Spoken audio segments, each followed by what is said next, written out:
En este experimento vamos a aislar el ADN de un plátano.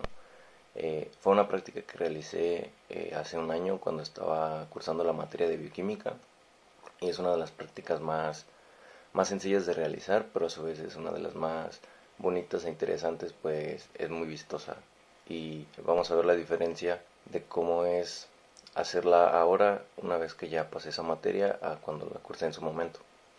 Cabe destacar que este video lo grabé de manera vertical, puesto que cuando realicé mi práctica otro grupo estaba realizando la práctica al mismo tiempo.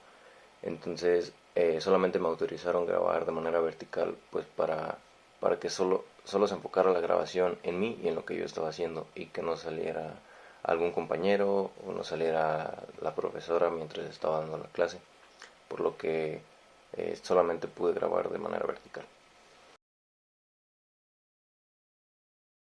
El material y equipo que vamos a utilizar va a ser un mortero, una probeta de 100 mililitros, 3 vasos de precipitado de 200 mililitros, un embudo, una varilla de agitación, una pipeta Pasteur, 3 tubos de ensayo. Los reactivos que vamos a utilizar va a ser agua destilada, un plátano, de preferencia que sea un plátano verde, etanol, de preferencia debe ser etanol frío, detergente líquido, sal de mesa y opcionalmente vamos a usar azul de metileno.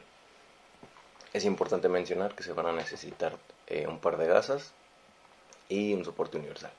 Para empezar, algo muy importante es contar con nuestro equipo de protección, que sería nuestra bata de laboratorio abrochada, nuestros guantes de nitrilo, nuestros lentes de seguridad y nuestro cubrebocas. Como primer paso, primero tenemos que moler el plátano en un mortero con 30 mililitros de agua destilada hasta crear una pasta homogénea. Para ello vamos a utilizar una probeta graduada para hacer la medición del agua destilada. El agua destilada la estamos extrayendo de una piseta. Quizás ustedes se preguntarán por qué un plátano y por qué no otra fruta. En realidad no hay una gran razón por la que utilizar un plátano en vez de otra fruta, por ejemplo una fresa o por ejemplo manzana. Ambas frutas podrían servirnos, sin embargo se elige el plátano porque además de que muchas veces es más barato, su composición es más blanda y el hecho de que sea más blanda nos permite realizar una mezcla homogénea con mayor facilidad. Se sugiere que sea verde porque generalmente da mejores resultados, ya que al ser verde, al no estar maduro, el plátano contiene sus células, el ADN está un poco más condensado y además de que aún no tiene tantas azúcares y tantas enzimas como si tendría cuando está maduro, por lo que esto nos permite realizar un aislamiento de ADN que sea un poquito más fácil y eso se traduce a que sea un poco más vistoso.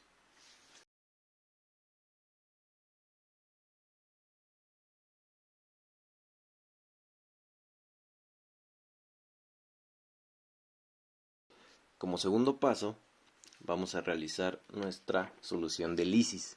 Esta se encargará de romper las células para poder extraer todo su contenido.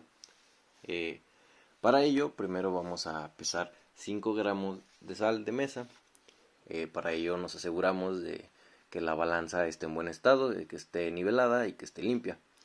Primero colocamos el vidrio de reloj, después presionamos el botón de tarar para que la balanza marque en ceros y nosotros podamos agregar los 5 gramos y no tengamos que hacer una suma innecesaria.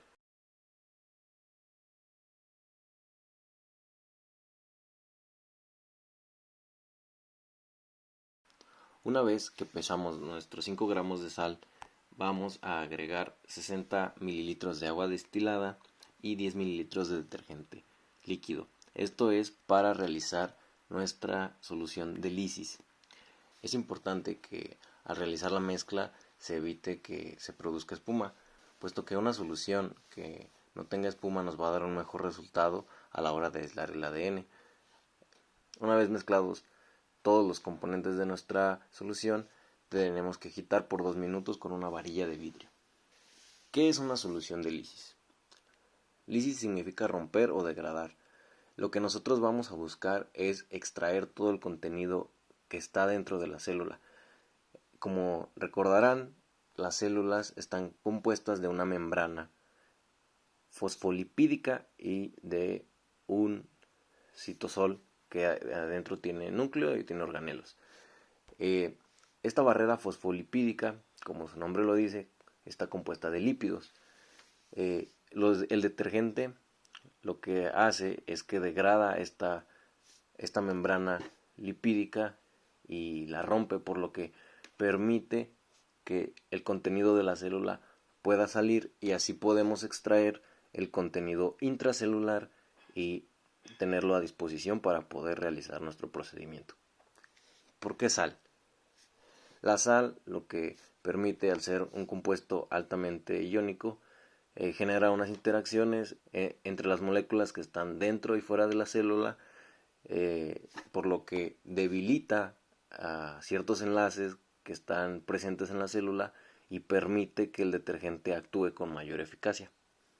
Una vez que preparamos nuestra solución de lisis, vamos a agregarle 30 mililitros de nuestra mezcla homogénea de plátano y vamos a agitar durante 3 minutos. Importante nuevamente tratar de evitar que se produzca espuma.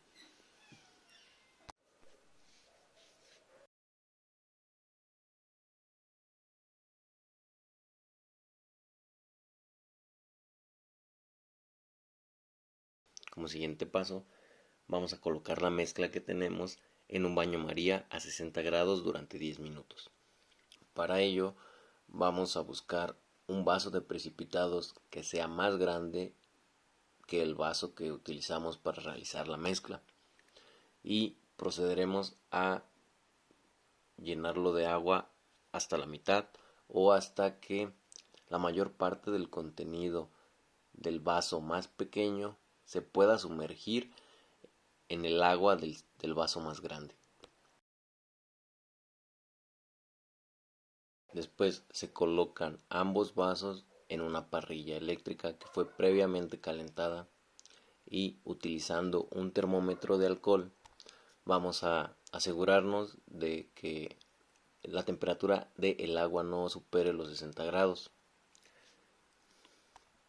Es muy importante tener en cuenta que mientras más agua tenga el baño María, más tiempo tardará en elevarse la temperatura.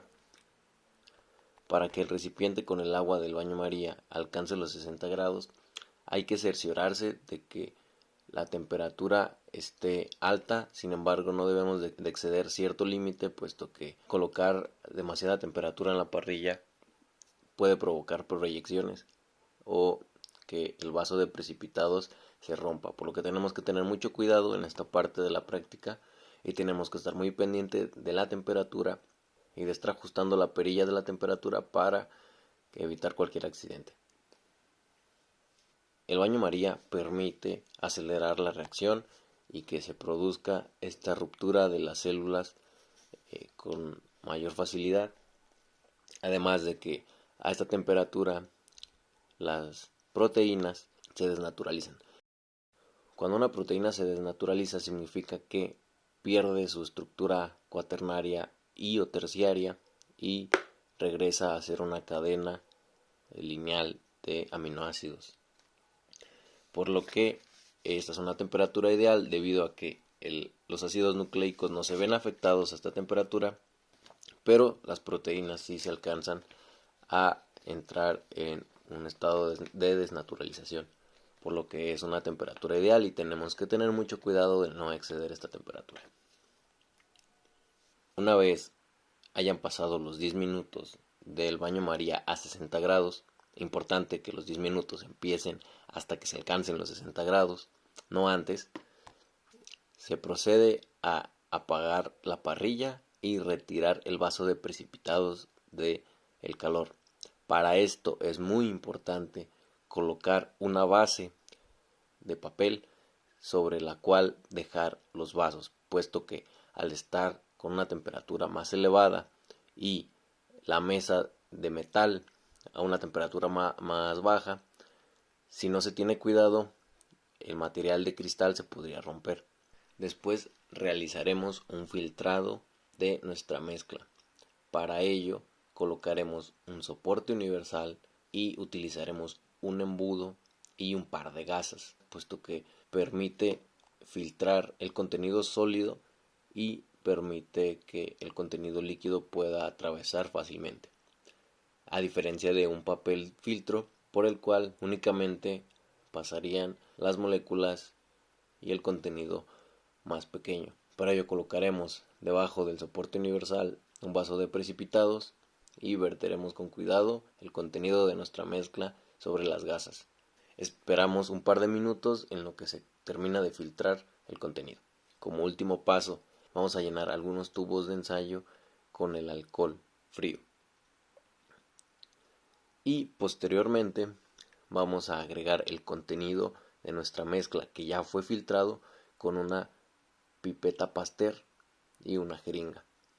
En realidad esta parte, al ser una parte cualitativa y lo que solo nos interesa es si hay presencia o no de ADN, no es necesario ni es tan estricto tener que realizar medidas o proporciones. Yo me tomé la libertad de colocar la misma cantidad de alcohol en los 3 recipientes y colocar una medida de solución filtrada de plátano al primer tubo de ensayo, 2 medidas al segundo y 3 medidas al tercero. ¿Por qué se utiliza etanol? Esto se utiliza ya que el ADN es soluble en agua y en otros solventes polares. Sin embargo, no es soluble en solventes no polares como el etanol. Por lo tanto, al agregar la solución que contiene ADN a el tubo de ensayo que contiene etanol, el ADN se precipita y forma unos filamentos visibles que apreciaremos a continuación. El hecho de que el etanol esté frío reduce aún más la solubilidad, por lo que nos da un mejor resultado y nos da un resultado más rápido. Como resultado podemos observar que se forman unas especies de hebras o de telarañas. Estas especies de hebras o de hilos que son ADN.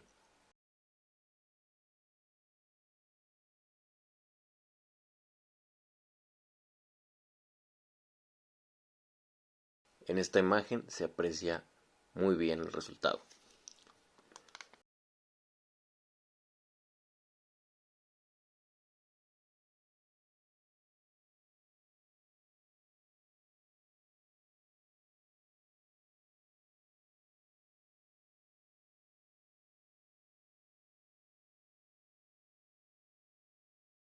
Como reflexión final me gustaría agregar que hace un año que no usaba ese laboratorio y que no realizaba una práctica de esta manera, por lo que se me dificultó un poco a la hora de realizar las actividades, por ejemplo, el pesaje, vertir los líquidos y realizar las mezclas. Hace un año que tenía prácticas una vez por semana, recuerdo que tenía mejor pulso, que era más rápido y que era más preciso a la hora de realizar las mediciones. Después de un año de dejar de hacer prácticas, pues perdí esa habilidad o esa práctica, por lo que se me dificultó un poco realizar ciertas actividades que pues normalmente me hubieran tomado un poco menos de tiempo. Sin embargo, considero que una vez avanzado este semestre, de haber concluido pues exitosamente la materia y pues de haber cursado otras materias que de alguna u otra manera se complementan con la materia de bioquímica, considero que adquirí varios conocimientos nuevos y vi las cosas de una nueva manera, lo que me facilitó muchísimo entender la práctica. Recuerdo que en su momento, si bien la práctica se me hizo sencilla, esta vez se me hizo mucho más sencilla, dejando de lado las dificultades de habilidad que tuve, en cuestión de optimizar tiempos, en cuestión de ir realizando actividades, en lo que realizaba una actividad, ir avanzando con otra. En cuestión de la parte teórica, comprendí de una manera más sencilla todo lo que se relacionaba. recuerdo que en su momento me hice algunas preguntas que dejé, que dejé para después, para la parte del reporte. Sin embargo, esta vez que realicé la práctica, pues ya venía mucho más preparado porque entendía más cosas, se me facilitó mucho más y fue grato volver a hacer esta práctica, puesto que la materia de bioquímica es una de las materias que más me ha gustado de todo lo que llevo de la licenciatura. Es una materia que si bien es complicada y a muchísimos se les puede dificultar, en especial porque es de entender muchos conceptos, de memorizar mucho, de aprender mucho, de leer muchísimo. A mí fue una materia que me gustó mucho y se me hizo muy gratificante volver a estar en el laboratorio y volver a hacer una práctica de esta materia.